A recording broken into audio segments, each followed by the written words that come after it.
నమస్తే.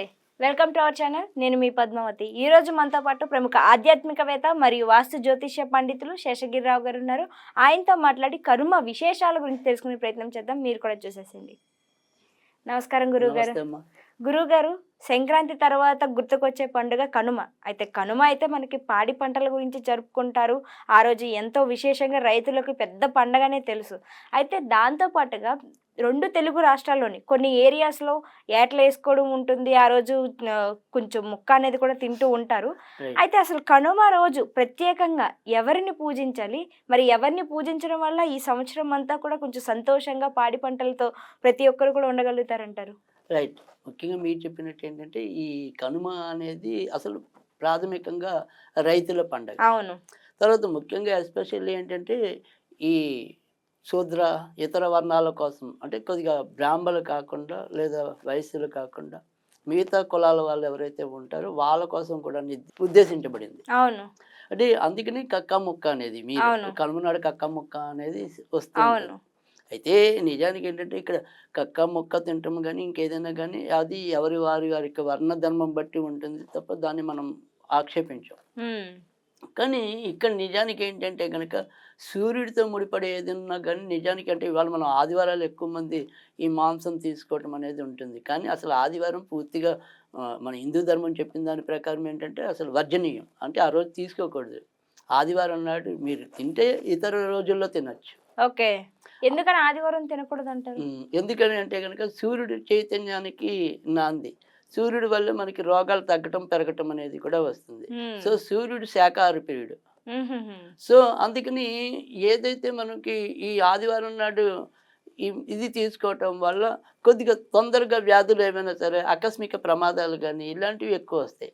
తర్వాత హ్మ్. సూర్యుడే తేజస్సు, తర్వాత సూర్యుడి తర్వాత మనకి కుజుడని ఇంకో గ్రహం ఉంటుంది. అవును. వీళ్ళిద్దరే కొద్దిగా మనకి కోపతాపాలు, తేజస్సుని అందించేవాళ్ళు.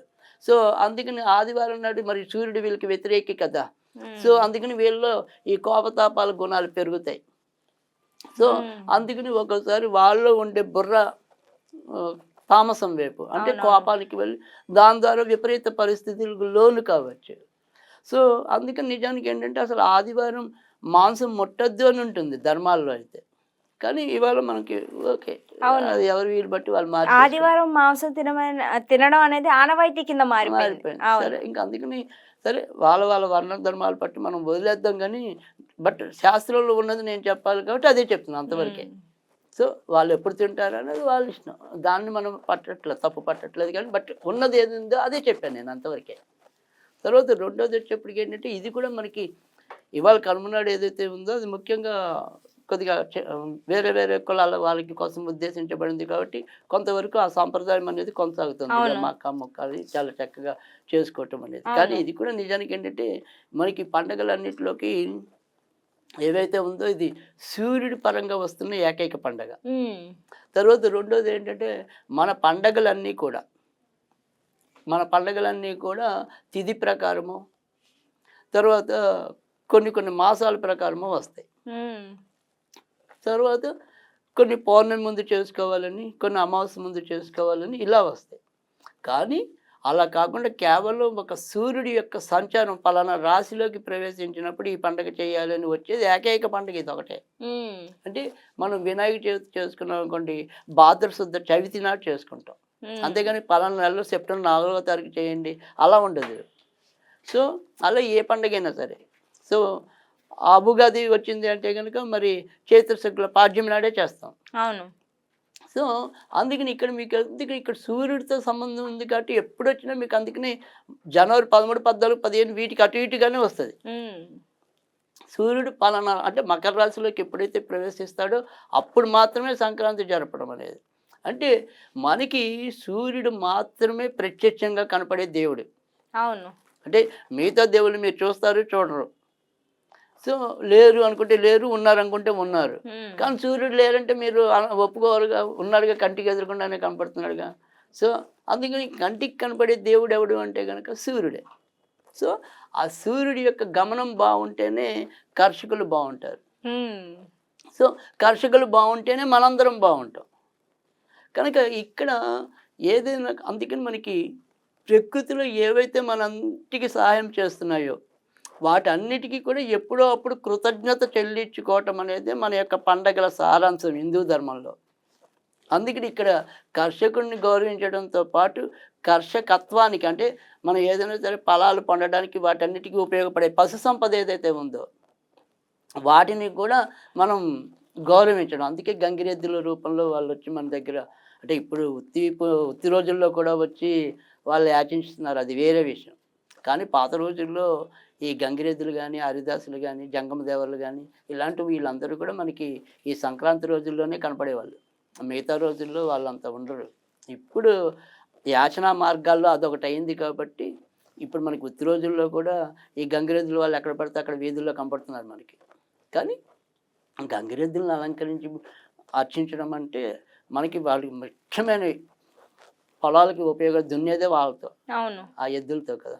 అందుకని ఆ ఎద్దుల్ని గౌరవించడం అనేది లేదా మన యొక్క పశు సంపదని గౌరవించడం అనేది. తర్వాత ధాన్యపు రాసులన్నీ కూడా మన ఇంటికి తరలిస్తారు, అంటే రైతులు చెప్పేది. ఆ సంపద వృద్ధి చెందటం అనేది అంటే ధాన్యపు సంపద వృద్ధి చెందాలి, పశు సంపద వృద్ధి చెందాలి. తర్వాత దేశం లేదా ప్రాంతం యొక్క వాతావరణం సమతుల్యంగా ఉండాలి. ఇవన్నీ ఉన్నప్పుడు మాత్రమే మనం సంక్షోభం లేకుండా సంక్షేమంలోకి వెళ్ళగలుగుతాం. సో అలాంటి సంక్షేమం లభించడానికి గుర్తుగా ఈ కర్షకుల పండగగా ఈ కనుమ చేసుకుంటున్నాం. ఎందుకంటే తల్లి ఈ రైతులను కాపాడు, ఈ సంపదను కాపాడు, వీళ్ళందరూ బాగుంటేనే మేము బాగుంటామని చెప్పి మనం పూజించే దేవుల్ని మొక్కుకోవటం. ఆ రకంగా వీరి పరంగా కూడా మనం స్తుతి చేయటం అనేది. కనుక ఆ రకంగా మనం ఈ కర్షకుల పండుగ కనుమకి చాలా ప్రాధాన్యత అనేది ఉంది. సో భోగి నాడు నుంచి కనుమ నాడు 3 రోజులు కూడా మనకి చాలా ప్రాధాన్యత అనేది ఉంటాయి. భోగి రోజు నాడే బొమ్మల కొలువు పెట్టి కనుమ నాటితో ముగించడం అనేది ఉంటుంది. అవును. తర్వాత అదే భోగి నుంచి 3 రోజులు కూడా ఈ గొబ్బెమ్మలు పెట్టి కనుమ ఉంటాయి. అది భోగి రోజు. అవును. అయితే ఈ ఏమంటాం గొబ్బెమ్మలు కూడా ఉంటాయి. ఈ గొబ్బెమ్మలు కూడా కనుమ రోజు దాకా పెడతారు. అవును. కనుమ రోజు తర్వాత ఆపేసి అప్పుడు ఏవైతే ఉన్నాయి కదా, అంతకైతే మనం ప్రతిరోజు ధనుర్మాసం నుంచి, అంటే ఇప్పుడు మనకి పట్టణాల్లో వాళ్ళకి అంత తెలియదు కానీ ఈ గ్రామీణ ప్రాంతాల్లో ఏం చేస్తారంటే ధనుర్మాసం నుంచి ఈ గొబ్బెమ్మలు ప్రతిరోజు పెడతారు. ఏ రోజుకి ఆ రోజు తీసేసాక వాటిని గోడలకి పిడకలుగా వేస్తారు. ఈ పిడకలుగా వేసినవి ఏవైతే పిడకలు ఉన్నాయో రథసప్తమి వస్తుంది కదా, మరి నెక్స్ట్ నాలుగులో ఫిబ్రవరిలో వస్తుంది ఇంచుమించుగా.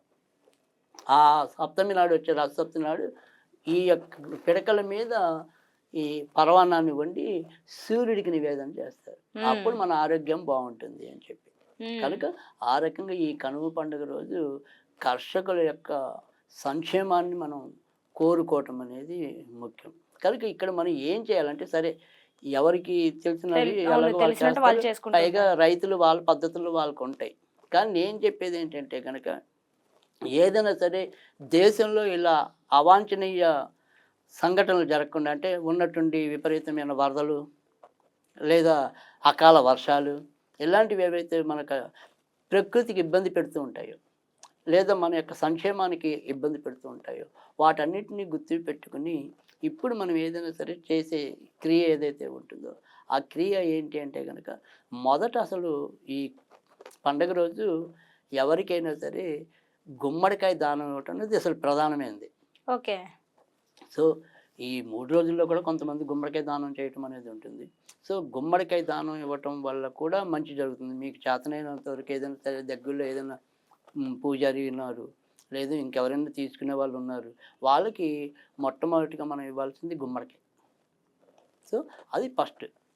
ఇది ఎవరి శక్తి కొద్దీ వాళ్ళు ఆచరించండి. అలా తర్వాత రెండోది ఈ రైతులు బాగుండడం కోసం మనం ఏం చేయాలి అంటే కనుక కొద్దిగా నెలకు ఒక సోమవారం అయినా సరే ఈ అన్నపరవాన్నం వండి లక్ష్మీదేవికి నివేదన చేయండి. సో దానివల్ల కూడా మనకి ధనధాన్యాలు వృద్ధి చెంది, అంటే మన ఇంట్లో సంపదతో పాటు మన విశ్వ సంపద అంతా కూడా ఇబ్బంది లేకుండా పట్టడం అనేది ఉంటుంది. కానీ అలా సోమవారం అంతా చేస్తూ ఉంటే మంచిది. ఇక ఈ రైతులందరూ కూడా బాగుండాలి అనుకుంటే కనుక మనం ఏదైనా సరే మధ్య మధ్యలో ఏదైనా అనుకోవాలనుకుంటే శ్రీమాన్ శ్రీమాన్ శ్రీమాన్ శ్రీమాన్ అంతే. ఇది ఒక్క నామాన్ని వీలైన రోజు పఠిస్తూ ఉన్నా కానీ మనకి ఈ వాతావరణ సమతుల్యత లభించటం అనేది లేదా ఎక్కువ నష్టాలు వాటిల్లకుండా కాపాడబట్టం అనేది ఉంటుంది. కనుక ఈరోజు ఈ కనుమ పండుగని ఇలా చేసుకుంటే కనుక మరింత ప్రయోజనం అనేది ఉంటుంది. తర్వాత రెండోది చాలా చక్కగా చెప్పారు. అందరినీ గౌరవించాలి మీరన్నట్టు. అండ్ దాంతో పాటుగా కనుమ గురించి విశ్లేషణగా వివరించడం కూడా చాలా చక్కగా ఉంది. దాంతో పాటు చెప్పిన మంత్రం ఏదైతే ఉందో నిజంగా అది చాలా చక్కటి మంత్రాన్ని కూడా అందించారు మా అందరి కోసం. నిజంగా ధన్యవాదాలు గురువుగారు మా అందరి తరపున.